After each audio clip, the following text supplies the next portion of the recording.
काय वेंकी? नाही नाही, माझ्याशी त्याचा काय संबंध?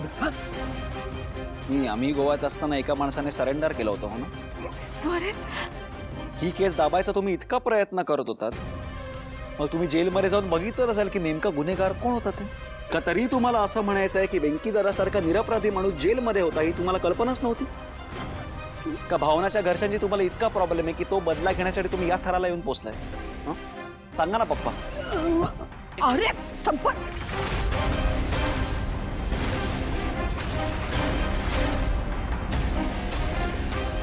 गप्पा का झालात तुम्ही पप्पा? बोला ना.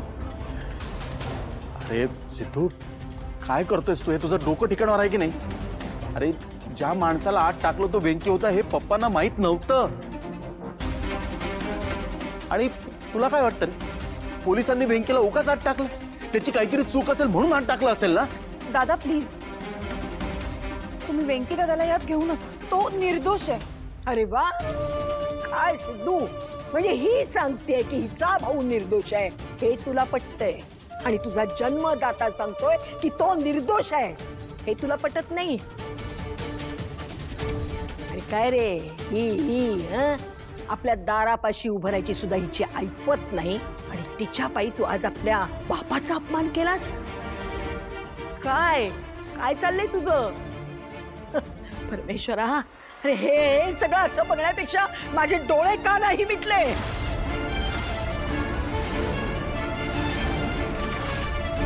आपण हा विषय इथे थांबूया का आता?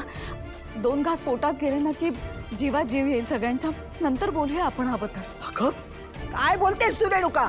डोकं ठिकाणावर आहे काय तुझं? अगं इथं तुझ्या नवऱ्यावरती बलबलते आरोप करतोय आणि तुला ते जेवणाचं काय सुचतंय तुला? एक हा लग्न झाल्यापासून हाताबाहेर तर गेलाच आहे, पण आता तू सुद्धा जास्त तोंडवर करून बोलायला लागलीस. आजी, सतत माझ्या लग्नावर बोट ठेवणं बंद कर पहिलं तर.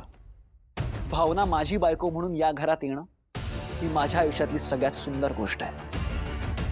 तुम्हाला वाटत नसेल ते, पण मला वाटते ते तरी समजून घ्या. नाही आहे, चूक माझीच आहे. समजूतदारपणाची मी अपेक्षा तरी कोणाकडनं ठेवतोय? कारण आजवर कायम तुम्ही आम्हाला विरोधच केलाय, हो ना? वा सिद्धू वा, आता अचानक तुला आमच्या वागण्यातल्या चुका दिसू लागल्या. तुला मारलं, झोडपलं, घराबाहेर काढलं, वेगळी चूल मांडली, तरीही तुझ्या डोक्यात प्रकाश पडला नाही.